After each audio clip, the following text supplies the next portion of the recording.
Hello everyone, welcome to Chanakya Academy Patna. Topic of the day session. आज के इस topic of the day session में हम बात करने वाले हैं फॉरेन पोर्टफोलियो इन्वेस्टमेंट के बारे में। तो सबसे पहले हम बात करेंगे कि आखिर यह न्यूज़ में क्यों आया था। फॉरेन पोर्टफोलियो इन्वेस्टमेंट, ये जो वर्ड है, न्यूज़ में क्यों आया था। सो रिसेंटली तृणमूल कांग्रेस की एमपी है महुआ मोइत्रा, जो सुप्रीम कोर्ट में उन्होंने एक रिट फाइल किया था रिगार्डिंग कि फॉरेन पोर्टफोलियो से रिलेटेड वो रिट था। So the supreme court recently disposed of a writ petition filed by Mahua Moitra, member of parliament, seeking direction to SEBI to mandate public disclosure norms for the foreign portfolio investors and alternative investment funds. हालांकि major emphasise foreign portfolio investment पे था। The court allowed the Trinamool Congress member to make a detailed representation to SEBI ventilating her grievances। और court ने यह allow किया है कि वह सेबी से यह जो डिटेल्ड कह सकते हैं उसके बारे में जो रिपोर्ट है फॉरेन पोर्टफोलियो से रिलेटेड या अल्टरनेटिव इन्वेस्टमेंट फंड से रिलेटेड अपने ग्रीवांसेस को सेबी के सामने रख के उसका पूरा डिटेलिंग ले सके। और ये एमपी है तृणमूल कांग्रेस की महुआ मोइत्रा, इन्होंने ही यह रिट फाइल किया था सुप्रीम कोर्ट में एंड दैट्स वाई यह फिर से न्यूज में आया था। अब हम सबसे पहले हम बात करेंगे कि क्या होता है फॉरेन पोर्टफोलियो इन्वेस्टमेंट, क्या एफपीआई और एफडीआई में डिफरेंशिएशन है, और क्या मेजर अल्टरनेटिव फंड इन्वेस्टमेंट है, और क्या उसकी कैटेगरीज है। इन तमाम बातों पे हम बात करेंगे। सो एफपीआई की बात करें हम लोग, foreign portfolio investment refers to investment made by foreign entities in financial assets such as stock, bond, other securities of a country. It is distinct from FDI because as it does not involve acquiring control over a business।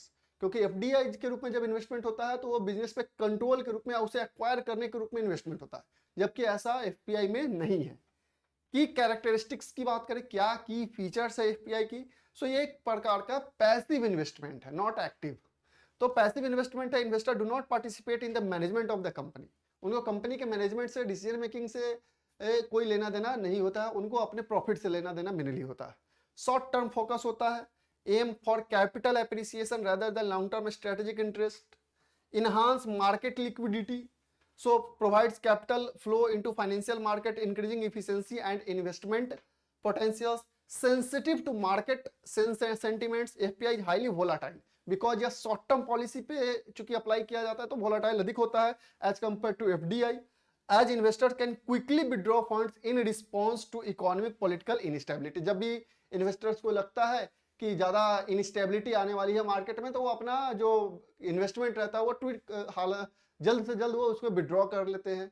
सो ये एक काफी sensitive कह सकते हैं sentiment इससे market के साथ इसका जुड़ा होता है। एफपीआई पॉलिसी की बात करें कि आखिर एफपीआई पॉलिसी क्या है इंडिया में। So the foreign investor can hold up to 10% of the total paid up capital of an Indian company without being classified as FDI। कि बिना FDI में क्लासिफाई किए FPI के रूप में वो 10% तक कोई भी जो कह सकते हैं जो फॉरेन इन्वेस्टर है उसको होल्ड करके रख सकता है in the form of FPI। If the holding exceed 10% then that FPI classified as foreign direct investment and the recent regulated by SEBI ensuring compliance with the financial law of the country। Foreign institutional investors versus FPIs, जो foreign institutional investors है FII are a subset of FPI. तो basically जो FIIs हैं वह financial foreign portfolio investors के एक subset के रूप में ही है and include large investment entities such as mutual funds, pension funds, insurance companies and the hedge funds। Unlike individual FPI investors, FII typically adopt a more structured and strategic investment approach। However, all FPI are considered API, but all FPI are not all FPI are FII। कि जितने भी FII होते हैं जो foreign institutional investors होते हैं उनको FPI के रूप में कैटेगराइज किया जा सकता है, बट सभी एफपीआई को एफआईआई नहीं कैटेगराइज किया जा सकता, क्योंकि आप जानते हैं ये सबसेट होते हैं एफपीआई के। की डिफरेंस बिटवीन अगर हम बात करते हैं foreign direct investment and foreign portfolio investment, तो आप देख सकते हैं कि डायमेंशन की बात कर रहे हैं, control and involvement. Investors actively manage the business, no direct involvement in the management. जो एफआई फॉरेन पोर्टफोलियो इन्वेस्टर्स होते हैं उनका कंपनी के मैनेजमेंट में कोई डायरेक्ट इन्वॉल्वमेंट नहीं होता है।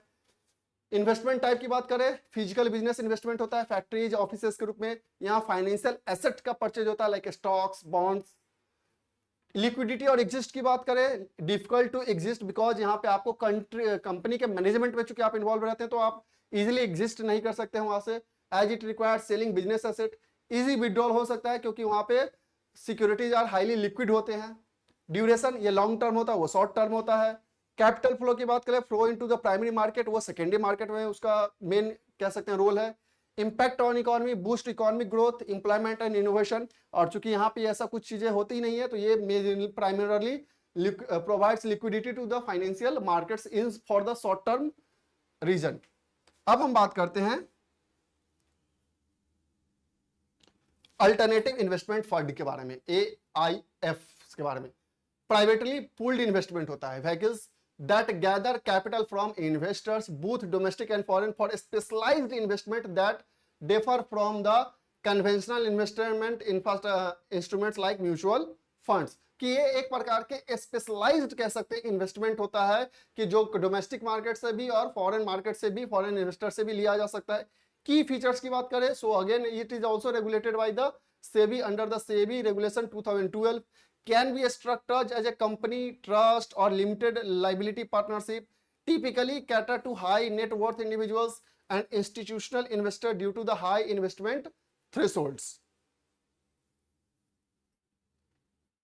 कैटेगरी ऑफ AIF की बात करें तो 3 कैटेगरी में बेसिकली इसको डिवाइड किया जाता है। कैटेगरी 1 की बात करते हैं, focus on sectors that are considered socially और economically beneficial by the government and regulators, include venture capital funds, angel funds, SME funds, social venture funds and infrastructure funds। Category 2 की बात करें, covers investment vehicles that do not fall under the category 1 or 2। These funds do not use leverage beyond operational needs, includes real estate funds, debt fund, private equity fund and distressed asset funds। Category 3 की बात करें जो कि high risk high return investment fund होते हैं, employ complex trading strategy and leverage including investment listed or unlisted derivatives both। Examples include hedge funds, private investment fund, वो AIF होते हैं थर्ड कैटेगरी में। Unlike category 1 and 2 which are close ended with a minimum tenure of 3 years, category जो 3 होती है can be open ended और close ended both ये हो सकता है। सो ये होता है AIF अल्टरनेटिव इन्वेस्टमेंट फंड। सो जो फॉरेन पोर्टफोलियो इन्वेस्टमेंट है या अल्टरनेटिव इन्वेस्टमेंट फंड इसलिए न्यूज में आया था क्योंकि तृणमूल कांग्रेस की जो MP हैं मोया मुत्रा, उन्होंने सुप्रीम कोर्ट में एक रिट फाइल किया था और रिट में सुप्रीम कोर्ट ने ये ऑर्डर दिया कि आप सेबी से इसके रिगार्डिंग पूरा डिस्क्लोजर मांग सकते हैं। So that's all, thank you.